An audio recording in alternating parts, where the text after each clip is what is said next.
एक आदमी, एक चाय की टपरी, महीने की कमाई 12,000 से 18,000 और आज उसके पास स्टॉक्स हैं वर्थ ओवर 4 करोड़। कोई एमबीए नहीं, कोई ट्रेडिंग ऐप नहीं, कोई यूट्यूबर गुरु नहीं। उसकी स्ट्रैटेजी सुनोगे तो लगेगा मजाक है, पर रिजल्ट्स देख के समझ आएगा मजाक तो हम अपनी लाइफ में कर रहे हैं। मेरा नाम निक है और आज मैं तुम्हें एक ऐसी कहानी सुनाने वाला हूं जो तुम्हारे स्टॉक मार्केट के बारे में हर एक बिलीफ को चैलेंज करेगी। हम सोचते हैं इन्वेस्टिंग के लिए क्या चाहिए, big salary, finance degree, insider knowledge. पर यह बंदा जिसको मैं रतन भाई बोलूंगा, उसने प्रूफ कर दिया कि इन्वेस्टिंग के लिए सिर्फ एक चीज चाहिए। वो क्या है वो मैं तुम्हें बोलूंगा, पर पहले तुम्हें उसकी पूरी कहानी सुननी पड़ेगी, क्योंकि अगर तुमने बीच में स्किप किया तो तुम एग्जैक्टली वही गलती करोगे जो 93% इंडियंस करते हैं। चलो शुरू करते हैं। पहले एक चीज समझ लो, इंडिया में लोग स्टॉक मार्केट से पैसा नहीं खो रहे, लोग स्टॉक मार्केट में पेशेंस खो रहे हैं। मैं तुम्हें एक एग्जाम्पल देता हूं। अमित, एज 27, बैंगलोर में software developer, salary 85,000 per month. Amit ने 2021 में इन्वेस्टिंग स्टार्ट की, यूट्यूब पे 40 वीडियोस देखे, जीरोधा पे अकाउंट खोला, 50,000 डाले एक फार्मा स्टॉक में। 2 हफ्ते स्टॉक 8% ऊपर गया।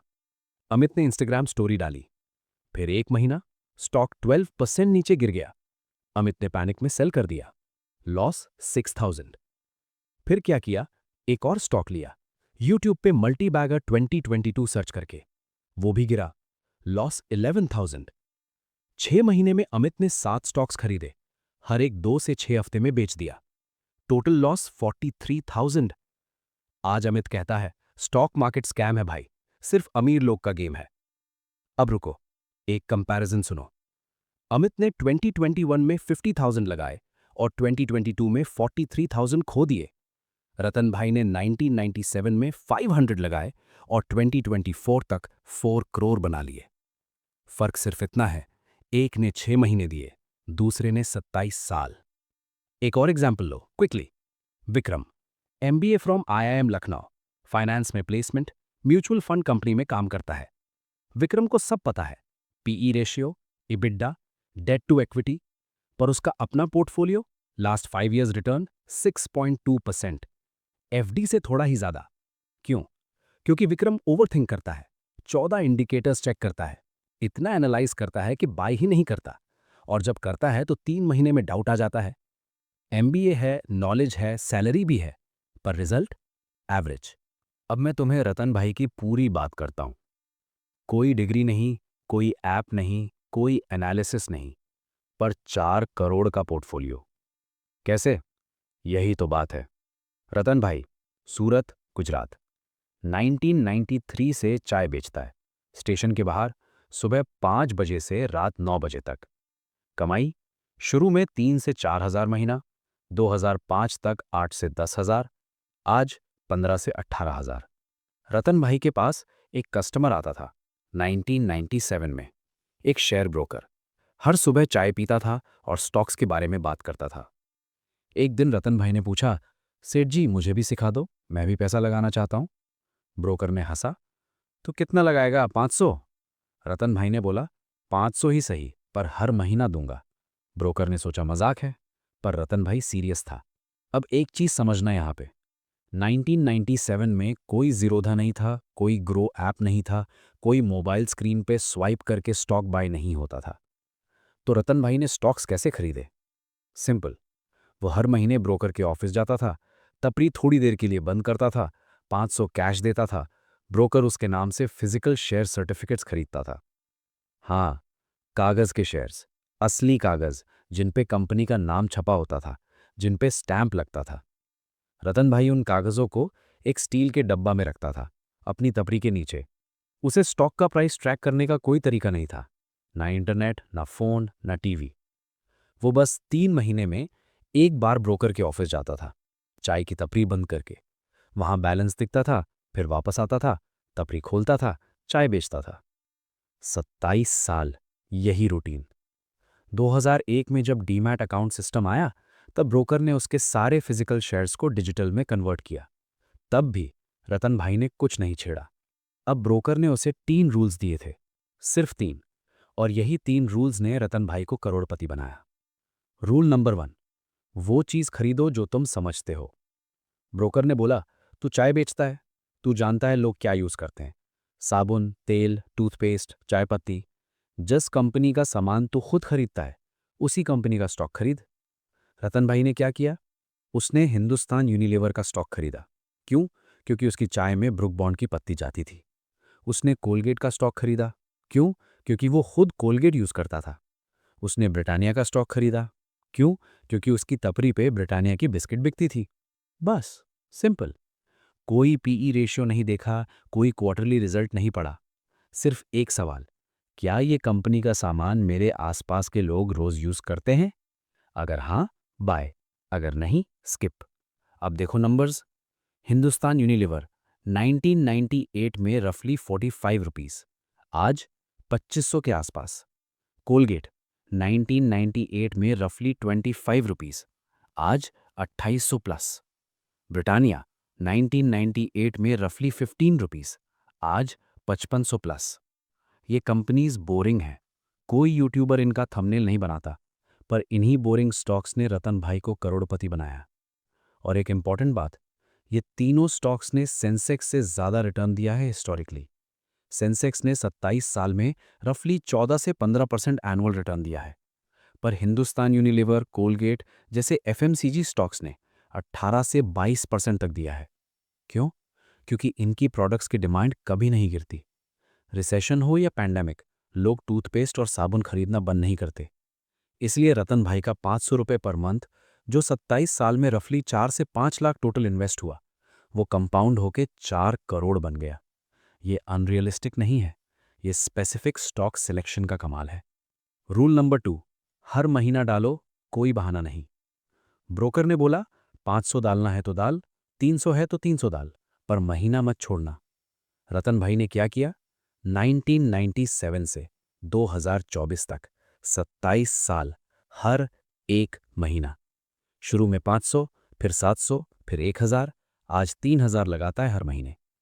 उसने कभी एक साथ 1 लाख नहीं लगाया, बस छोटा छोटा अमाउंट हर महीने, बिना रुके।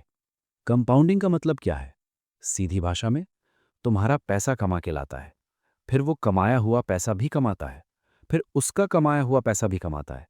एक चेन बन जाती है। पहले 10 साल कुछ नहीं दिखता, 15 साल के बाद थोड़ा दिखता है, 20 साल के बाद आंख फट जाती है। रतन भाई को पहले 15 साल सिर्फ 18 से 20 लाख दिखे, पर लास्ट 12 साल में क्या, 20 लाख से सीधा 4 करोड़। यही कंपाउंडिंग का जादू है। पहले बोरिंग लगता है, फिर एक दिन कैलकुलेटर खोलो और विश्वास ना हो। रूल नंबर 3, कभी मत बेचो, कभी नहीं।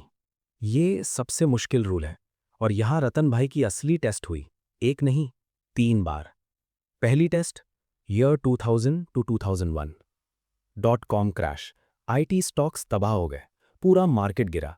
रतन भाई का छोटा सा पोर्टफोलियो भी 30 से 35% गिर गया। उसके आसपास के लोग बोल रहे थे, शेयर मार्केट सब धोखा है, निकल जा। रतन भाई ने कुछ नहीं किया। टपरी खोली, चाय बनाई, 500 रुपये इन्वेस्ट किया, नेक्स्ट मंथ भी। दूसरी test, year 2008, global financial crisis. Sensex 21,000 से गिर के 8,000 पे आया।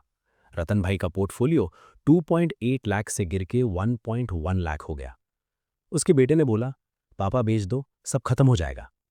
रतन भाई ने चाय का कप उठाया, एक घूंट लिया और बोला, बेटा, लोग कल भी कोलगेट से दांत साफ करेंगे, कल भी ब्रुक बॉन्ड की चाय पिएंगे, कंपनी नहीं बंद होगी, स्टॉक वापस आएगा।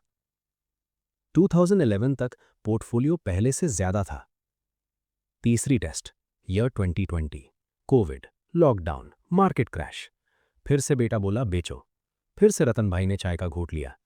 लॉकडाउन में भी लोग सर्फ एक्सेल से कपड़े धो रहे हैं, मुझे क्या टेंशन। 2021 में पोर्टफोलियो ऑल टाइम हाई पे था। 3 क्रैशेस, 3 बार लोगों ने बोला निकल जा, 3 बार रतन भाई ने चाय बनाई और इन्वेस्ट करता रहा। यही फर्क है रतन भाई और अमित में। अमित ने 6 महीने में 7 स्टॉक बेच दिए, रतन भाई ने 27 साल में एक भी स्टॉक नहीं बेचा। अब एक और बात जो बहुत कम लोग समझते हैं, रतन भाई का 4 करोड़ का पोर्टफोलियो ये सिर्फ कागज पे नंबर नहीं है। HUL, कोलगेट, ब्रिटानिया, ये तीनों कंपनीज हर साल डिविडेंड देती हैं, मतलब कंपनी अपने प्रॉफिट का एक हिस्सा सीधा तुम्हारे बैंक अकाउंट में भेजती है। रतन भाई के 4 करोड़ पोर्टफोलियो पे रफली 12 से 15 लाख का डिविडेंड आता है हर साल, मतलब लगभग 1 लाख हर महीने। बिना कुछ बेचे, बिना कोई स्टॉक सेल किए, कंपनी खुद पैसा भेज रही है। रतन भाई आज भी चाय बेचता है, पर उसकी स्टॉक्स उसे 1 लाख महीना दे रही हैं। चाय से ज़्यादा पैसा उसकी इन्वेस्टमेंट्स दे रही हैं। ये है असली पैसिव इनकम, यूट्यूब पे नहीं, स्टॉक मार्केट में। अब मैं तुम्हें वो चीज़ बताता हूँ जो इस पूरी कहानी का असली सबक है। इन्वेस्टिंग में सबसे इंपॉर्टेंट चीज़ क्या है? Stock picking? टाइमिंग? नहीं। नॉलेज? नहीं। टेम्परामेंट। टेम्परामेंट मतलब तुम्हारा स्वभाव, तुम्हारा पेशेंस, तुम्हारी कंसिस्टेंसी, तुम्हारा खुद पे कंट्रोल। वॉरेन बफे, दुनिया का सबसे बड़ा इन्वेस्टर, उसका कहना है, you don't need extraordinary intelligence to invest, you need extraordinary patience. Ratan भाई को फाइनेंस नहीं आता, पर पेशेंस आता है। उसे पी रेशो नहीं पता, पर उसे पता है कि कोलगेट बंद नहीं होगी। उसे कैंडलस्टिक चार्ट नहीं आता, पर उसे पता है कि 500 रुपये हर महीने डालना बंद नहीं करना। इस प्रिंसिपल को कहते हैं the paradox of simplicity. Simple strategy boring होती है, बोरिंग स्ट्रैटेजी फॉलो करना ईजी होता है, ईजी फॉलो करना लॉन्ग टर्म रिजल्ट्स देता है। कॉम्प्लेक्स स्ट्रैटेजी एक्साइटिंग होती है, एक्साइटिंग स्ट्रैटेजी में मिस्टेक्स होती हैं, मिस्टेक्स लॉन्ग टर्म लॉस देती हैं। Boring equals rich, exciting equals broke. सुनने में बुरा लगता है, पर 27 साल का डेटा ये प्रूव करता है। अब बात करते हैं तुम्हारी। तुम रतन भाई जैसा क्या कर सकते हो? 4 सिंपल स्टेप्स, इतने सिंपल कि कल से स्टार्ट कर सकते हो। स्टेप 1, अपनी चाय टपरी लिस्ट बनाओ। एक कागज लो, लिखो तुम रोज सुबह से रात तक किन कंपनीज का सामान यूज करते हो।